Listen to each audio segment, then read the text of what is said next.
in the last year Barack Obama really angry twice. Both were off the record times. One profanity-laced, where he thought the press was making too much of scandals that he didn't think were scandals. Another where he took us to task for not understanding the limits he has with foreign policy and the way he's dealing with the Middle East and Iraq and Afghanistan. And I don't find him apologetic, but I find him willing to stand up to the press and look him in the eye, even though it was off the record, and just give us hell. All right, there you go. Revelation just recently made, and we talked about it with Cheryl Atkinson in the previous segment by Ann Compton, formerly of ABC News, who is retiring after 40 years. Joining us now is Roger Hedgecock, the host of the syndicated radio show, The Roger Hedgecock Show, and we are awaiting the arrival of C. Edmund Wright, of Breitbart.com, an American thinker and author of WTF, How Karl Rove and the Establishment Lost Again. But Roger, that's pretty newly released, that video and audio from Ann Compton. Interesting that the tirade laced, or the profanity-laced tirade involved his displeasure at the media calling some of the so-called scandals because he doesn't believe they were.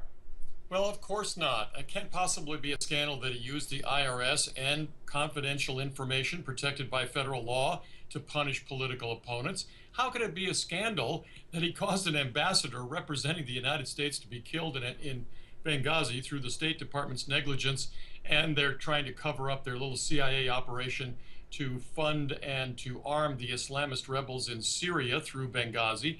All of that how could it possibly be a scandal? Yeah, it's interesting, though, that the image of Barack Obama gets a little tainted now with the revelation of a profanity-laced tirade aimed at reporters off the record, don't you think?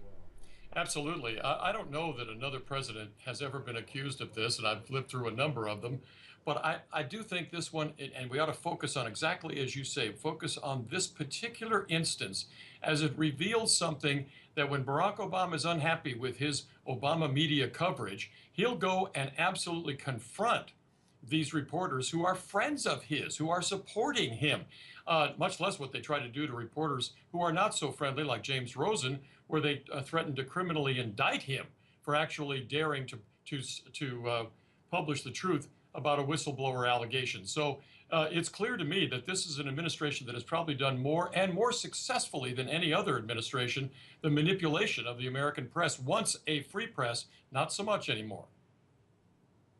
All right, we're joined by C. Edmund Wright, and Edmund, I previously introduced you and the book.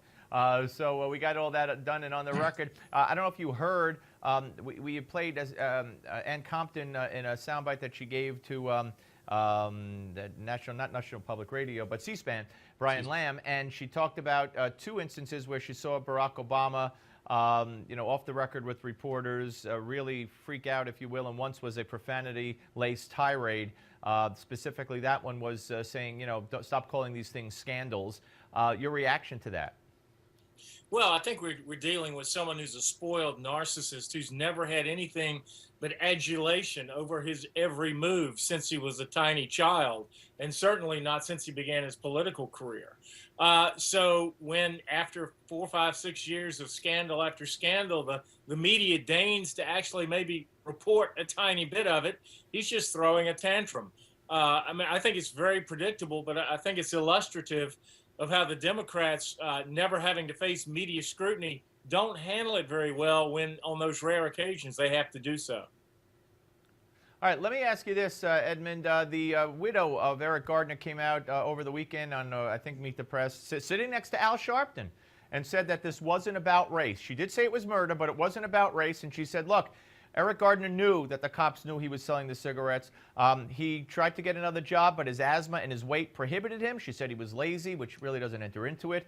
But is that a big admission from her that it's not about race? Yes, and I think she and I agree on this. I mean, obviously she knows more about it than I do, but it certainly looked like, I mean, there's some problems with that rule and regulation anyway, related to confiscatory taxes on cigarettes, but that's another issue. But actually sitting next to Al Sharpton and saying it in that venue, that's very significant. I agree with her. Yeah, Roger, we're going to come back, get your take on that. I'm surprised Al Sharpton didn't pass out when she said that, because I don't know if they could use that in a civil suit that she might file, or it doesn't do much for Eric Holder's investigation. We're coming back with the panel. Don't go away.